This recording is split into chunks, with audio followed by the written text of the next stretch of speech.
How's it going, guys? SlaneyHD here. Today I'm going to make a video about an application called Intel Extreme Graphics Tuner. So let me pull it up. Now what this is basically, it shows you all your system specifications, and it can be used to overclock your machine. And what that means is you can basically get more out of your processor, your graphics card, memory than what it comes stock. So the benchmarking tab right here, this is the most important part of it because this allows you to upload your score and compare it to other people with similar processors, memory, etc. So what you'll want to do when you open this up is you're going to want to run benchmark. Now you're going to want to keep an eye down here at your temperature, your CPU utilization, core counts, and everything like that. And you can see right now, since I'm not doing much, my processor frequency is low, the utilization's low, temperature's low. There are risks involved in this. I wouldn't recommend doing any drastic changes unless you really know what you're doing, like here in advanced tuning. Before you change anything in here, you're going to want to do a lot of research on what you are actually changing and what it does. But to start off, let's go here and we'll run benchmark. And this usually takes about a minute. And what this is doing is, if you look down here now, it's going to test the computer. It's going to push the computer to its limit. So basically, they're going to utilize all the memory, all the CPU, the processor frequency is going to go all the way up. It's going to use all the cores. You'll see the temperature start to rise. And it's basically what a benchmark is. It's a number or a value that estimates the performance of your computer. Now, this shouldn't be used for reviewing a processor. It's more so to compare what you can get out of the processor beyond how it comes.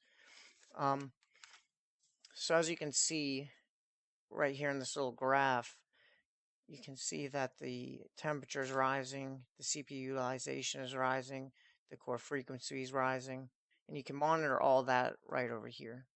And what you'll want to do is run this benchmarking before you do anything. So see how your machine runs stock. So we'll give it a little bit more time and we'll be done. And the cool thing about this is it allows people who are new to overclocking to learn, and it's relatively safe because you can run it stock, and I'll show you right after it's done. After running it stock, you upload it to a site called HWBot, and it's a community of overclockers. So now that it's done, let's click compare online. And you'll have to set up an account. I already have an account set up. But what you'll want to do, what you can do here is you can enter competitions, you can share your specifications, but what you're going to want to do is analyze. And what that's going to do is it's going to pull up a chart of other people who have the same processor, and it's going to show their marks. So the guy up here at the top, he got 1,031 marks. And if we wanted to, we could download that profile and run it. So here we see ours at 729 marks. And these over here are actually all mine as well, of different overclocks I did. And it's pretty cool because as you learn more about overclocking, you can see, where you're progressing, and you can constantly improve on how much you can get out of your processor. So let's actually overclock. So what I like to do in the beginning, and I'm still pretty new to overclocking, what I like to do is go to the multipliers, the cores. And what this 39X is, that's basically 3.9 gigahertz. So let's just go up by 1 on each one. So that'll be 4 gigs. Actually, we'll do 41. So you'll do that, and it'll stay yellow. That'll signify that you've changed it. Now, you're going to want to remember what your default settings were, just in case something goes wrong, so you can set it back. Then you're going to hit apply. And what this is right here is it's telling you about Watchdog, which is something that will automatically set your computer back to a stable mode if something does go wrong. However, some computers in the BIOS don't have the feature enabled. So if you don't, you're probably going to want to just go ahead and enable it. But for something like this, as long as you don't go way overboard, you should be okay. So we'll hit continue. Now let's go back to benchmarking and run it again and see the difference.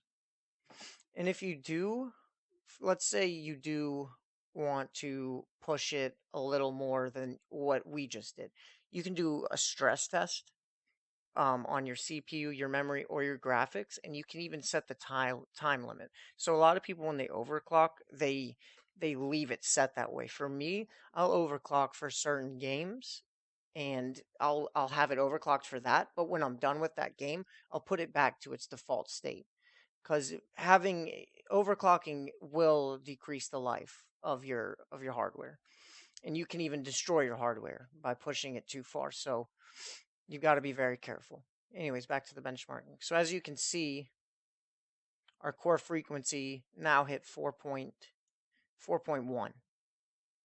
gigahertz versus stock, it's 3.9 gigahertz. So that right there is already a nice increase. So for example, so our core frequency is 4.10. So we just boosted our processor speed by that much. And that right there could be the difference in being able to play a game and not being able to play a game. No. And this is just one aspect of overclocking. We're only messing with the multipliers. You can mess with the cache ratio, you can mess with the voltage, you can increase the turbo boost time window. Um I mean, it's very in depth. For graphics, I use something called MSI Afterburner, which I'll make a video about after this. Anyways, okay, so now we've got our benchmark score. So we got a 740, quite an increase from our last one. Shows our maximum processor frequency was 4.10 gigahertz, and our highest CPU temperature 63 degrees Celsius. Now, a safe temperature for a processor, you never really want to go above 60 degrees Celsius. So this right here is okay because we just did a quick benchmark, but this would not be good to have running for a long time. So 60 degrees Celsius is 140 degrees Fahrenheit. But of course, if we do keep this overclocked as is, it's not always going to be running at full throttle like that, you know. And only, it depends on the game that'll actually make it run that, at this frequency, at that temperature. And if you have efficient cooling, that's something you won't have to worry about. And when it does come to overclocking, you're going to want to have a really good cooling. And I would even say, if you're going to get very serious with it, you're going to need liquid cooling. So let's compare online again. Oops. Let's go here. Analyze.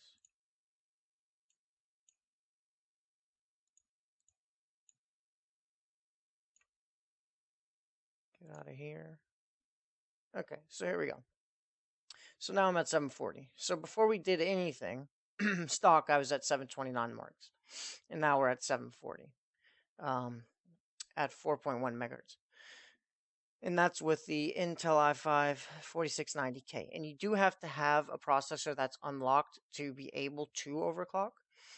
So keep that in mind. Now, let's say I wanted to go even beyond that, but I don't have the experience to know exactly what to change in here, safely to get that in a higher benchmark.